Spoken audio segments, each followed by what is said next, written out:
معزز تھے زمانے میں مسلمان ہو کر ہم خار ہوئے تاریخ قرآن ہو کر درس قرآن اگر ہم نے نہ بھلایا ہوتا یہ زمانہ نہ زمانے نے دکھایا ہوتا یہی قرآن ہے جب اس کو گلے کا ہار بنا کر کے کل کا قوم مسلم چلتا تھا تو جس میدان سے گزر جاتا تھا چٹیل میدان سے گزرتا تھا وہ میدان سرسبز و شاداب ہو جاتا تھا جس سرزمین پر قدم رکھتا تھا ہریالی ہی ہریالی ہو جاتی تھی جب قرآن پاک کو اپنے گلے میں ڈال کر کے قرآن سے محبت کر کے قرآن کی تلاوت سے اپنے دن کی شروعات کیا کرتا تھا تب یہ قوم مسلم اپنے سر کو دنیا کے سامنے اٹھا کر کے چلتا تھا اور جب سے قرآن کو تلاوت کو ہم نے چھوڑا ہے طبیعے سے ہماری ذلت اور رسوائی ہمارے گھروں کی باندھی بنتی ہوئی نظر آئی ہے ہم بازاروں میں چلتے ہیں تو ہم ذلیل ہوتے ہیں ہم گھروں میں رہتے ہیں تو ہم اپنے گھر کے ماحول سے شرمندہ ہوتے ہوئے نظر آتے ہیں یہی وہ قرآن ہے جس کی تعلیم ہم نے اپنے سے دور کر دیا ہے یہی وجہ ہے صرف کمی آئی ہے تو قرآن کی تعلیم میں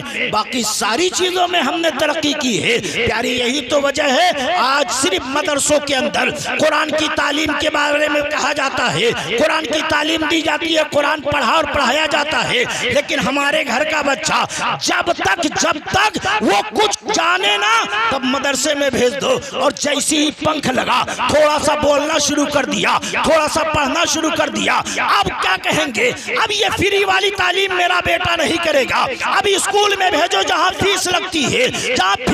ہے وہاں بھیجا جائے میں کہتا ہوں پیارے ہم نے بچہ چلنا شروع کیا اسی وقت سے اسکول میں ڈالا اسی وقت سے نرسری میں ڈالا اسی وقت سے مانٹیسری میں ڈالا بولنا شروع کیا ہم نے جا کر کے LKG UKG میں ڈال دیا اب وہ بچہ گیا وہاں گیٹ سے بھی کھیل رہا ہے وہاں سائیکل بھی چلا رہا ہے وہاں ساری چیزیں کھیل رہا ہے اور جب بولنا شروع کیا تو استاد نے پڑھایا CAT کیٹ پڑھ RAT ریٹ پڑھ اب وہ کیٹ اور ریٹ پڑھ کر کے اپنے زندگی کی شروعات کر رہا ہے جبکہ ہمارا اسلام یہ کہتا ہے جب تیرا بیٹا بولنے کے لائق ہو تو سب سے پہلے تو اسے اللہ اور رسول اللہ کے نام کی تعلیم دے قرآن کی تعلیم دے قرآن کی تعلیم دے اور قرآن کی جب تعلیم دینے کے لیے تو اپنے مدارس اہل سنت کے سین میں اپنے بیٹے کو لے کر کے آئے گا تو تیرا بیٹا الف بات میں پڑھے گا تیرا بیٹا با بات میں پڑھے گا تیرا بیٹا تا بات میں پڑھے گا پہلے بسم اللہ الرحمن الرحیم پڑھے گا پہلے اللہ کا نام لے گا پہلے اللہ کو رحمان و رحیم کہے گا جب اللہ کا نام لے کر کے جب بسم اللہ الرحمن الرحیم سیکھ لے گا تب استاد کہیں گے بیٹا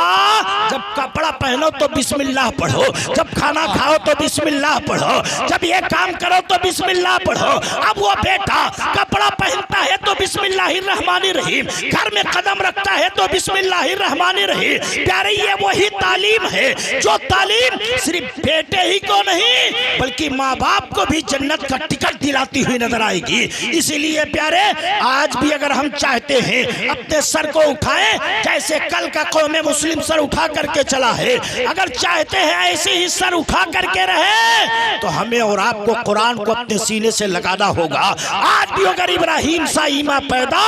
آگ کر سکتی ہے اندازے گلستہ پیدا اور نہ سب لوگ تو مٹ جاؤ گے اے ہندی مسلمانوں تمہاری داستان تک نہ ہوگی داستانوں میں اللہ تعالی ہمیں اور آپ کو قرآن پاک کی عظمت کو اپنے سینے سے لگانے کی توفیق عطا فرمائے قرآن کی تلاوت پر ہمیں اور اپنی اولادوں کو قرآن کی تلاوت کرانے کی توفیق عطا فرمائے آمین وآخر دعوانا ان الحمدللہ رب العالمین استغفر اللہ ربی من کل ذنب واتوب الیہ السلام علیکم